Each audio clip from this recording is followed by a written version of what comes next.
అందరికీ నమస్కారం. రఘురామ్స్ గాంధీగిరి యూట్యూబ్ ఛానల్కి స్వాగతం, సుస్వాగతం. ఈరోజు మనం తీసుకున్నటువంటి అంశం మంచితనం, కైండ్నెస్, దానివల్ల ప్రయోజనాలు, అతి మంచితనం వల్ల జరిగేటటువంటి నష్టాలు ఈరోజు మనం ఈ వీడియోలో చూద్దాం.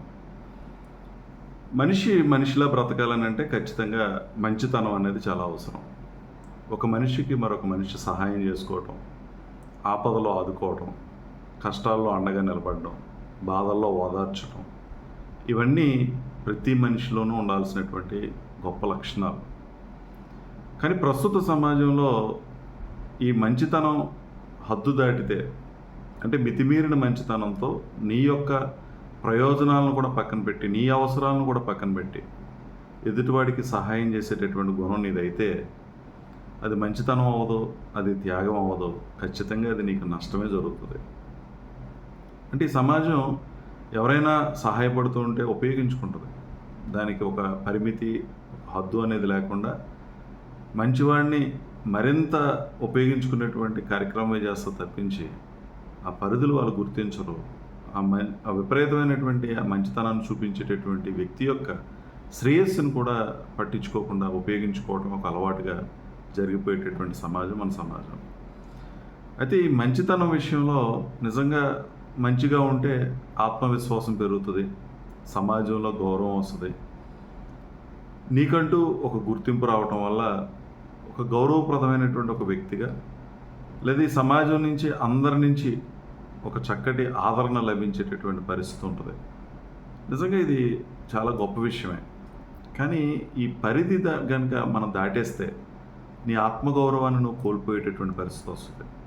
అంటే ఏంటి, నీ అవసరాలను నువ్వు చాలా తక్కువగా చూసుకుంటావు, నీ అవసరాలను నువ్వు గుర్తించవు, నీకు నష్టం జరుగుతుందనేటువంటి విషయాన్ని కూడా నువ్వు గుర్తించవు.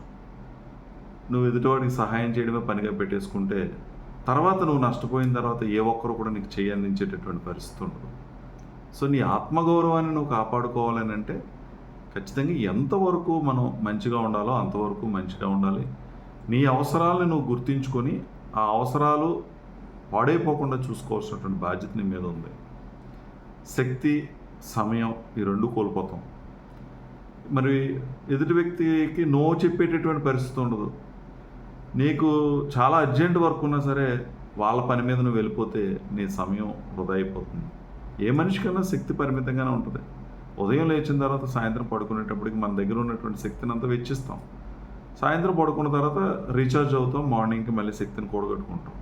కానీ నీ అవసరాలు నువ్వు గుర్తించకుండా మొత్తం నీ సమయాన్ని, నీకు ఉన్నటువంటి ఎనర్జీని అంతటినీ కూడా ఎదుటి వ్యక్తి కోసం ఉపయోగించేస్తే, అది నువ్వు కోల్పోతే అది నీ ఎదుగుదలకి అది ఇబ్బందిగా ఉండేటువంటి పరిస్థితి ఉంటుంది. అలాగే అతి మంచితనం ఉన్నటువంటి వాళ్ళకి విపరీతమైనటువంటి స్ట్రెస్ ఉంటుంది.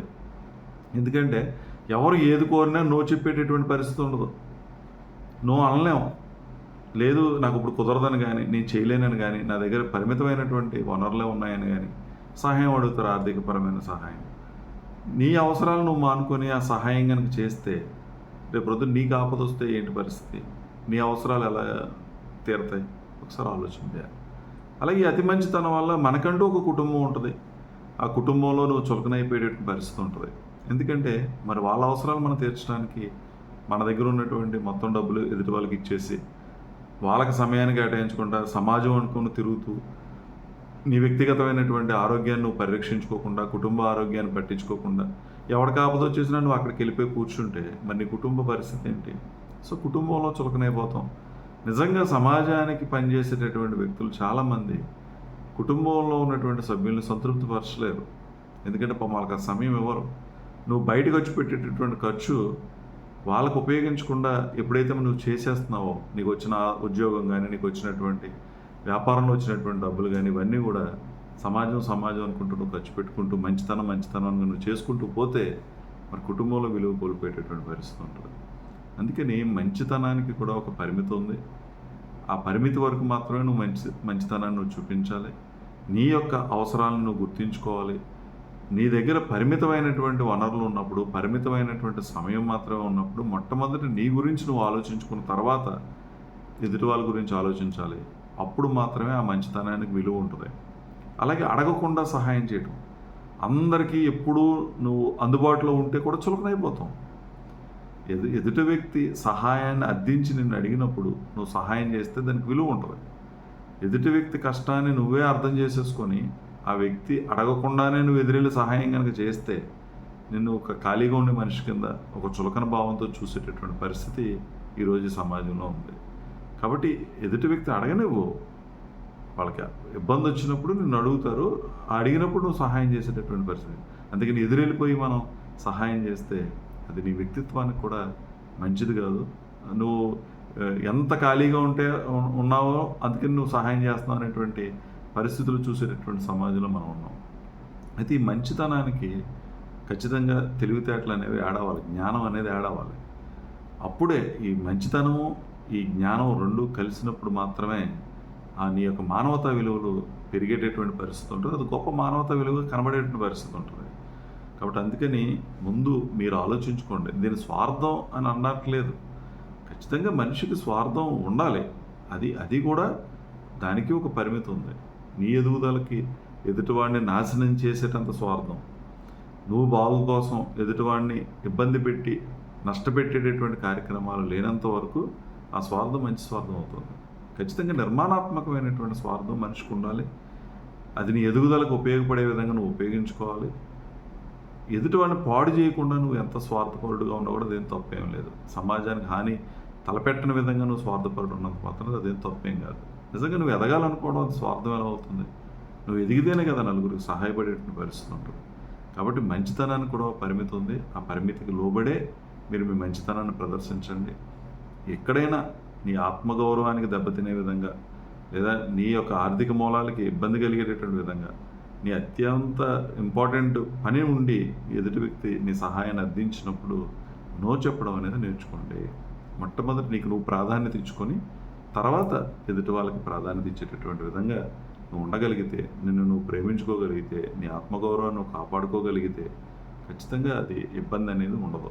కాబట్టి మీరు కూడా ఎంతవరకు ఎవరికి సహాయం చేయాలో అంతవరకు చేయండి. సహాయం చేయకుండానే ఉండిపోవాలనుకోవడం కూడా అది అవలక్షణమే అవుతుంది. అది మానవతా విలువ కాదు. సహాయం ఖచ్చితంగా చేయాలి. కైండ్నెస్ అనేది మనిషి దగ్గర ఖచ్చితంగా ఉండాలి. దానికి కూడా ఒక పరిమితి, ఒక పరిధి ఉండాలి. ఉపయోగించుకోవాలి అని ప్రతి మనిషి చూస్తారు ఎదుటివాడిని, ఏదో రకంగా లబ్ధి పొందాలని చూస్తాడు. అది కూడా నువ్వు ఆలోచించుకో. ఏ మనిషి ఏ అవసరం కోసం అడుగుతున్నాడు, అది నిజమైనటువంటి అవసరం అవునా కాదా, తనకు వేరే సోర్సెస్ ఏమి ఉన్నాయా లేవా, లేనప్పుడు ఖచ్చితంగా నువ్వు సహాయం చేయి. అది కూడా నీ యొక్క పని చూసుకున్న తర్వాత, నీ అవసరం తీరిన తర్వాత మాత్రమే సహాయం చేయి. నువ్వు ఏదో గొప్పగా మంచిగా నీ లక్షణాలన్నీ చూపించేసి ఎవడబడితే ఆడికి సహాయం చేసేస్తే నీకు ఎవడో మెడల్స్ వేసేయడు, నీకు నష్టం వస్తే ఎవడో కూడా వచ్చుకొని ఆదుకునేటువంటి మనిషి కూడా ఉండడు. కాబట్టి ఈ విషయాలన్నింటినీ గమనించండి. మంచితనం అనేటువంటి మానవతా విలువని జ్ఞానంతో ఒక చక్కటి అద్భుతమైనటువంటి విలువగా మార్చుకునేటువంటి ప్రయత్నం చేయండి. ఎవరికి ఎంతవరకు సహాయపడాలో అంతవరకు సహాయపడండి. ఎదురెళ్ళి సహాయపడేటువంటి లక్షణం ఏదైనా ఉంటే అది తగ్గించుకోండి.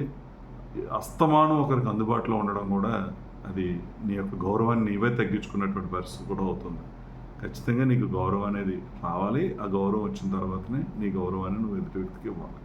కాబట్టి ఈ విషయాలన్నింటినీ గమనించి మీరు అందరూ కూడా ఆచరిస్తారని ఆశిస్తూ, ఓపికగా వీడియో చూసిన ప్రతి ఒక్కరికి పేరు పేరున కృతజ్ఞతలు తెలియజేస్తూ సెలవు తీసుకుంటాను. ఈ వీడియో మీకు నచ్చినట్లయితే లైక్ చేయండి, షేర్ చేయండి, కామెంట్ చేయండి. మరిన్ని వీడియోల కోసం ప్రక్కనే ఉన్న బెల్ ఐకాన్ ను క్లిక్ చేయండి.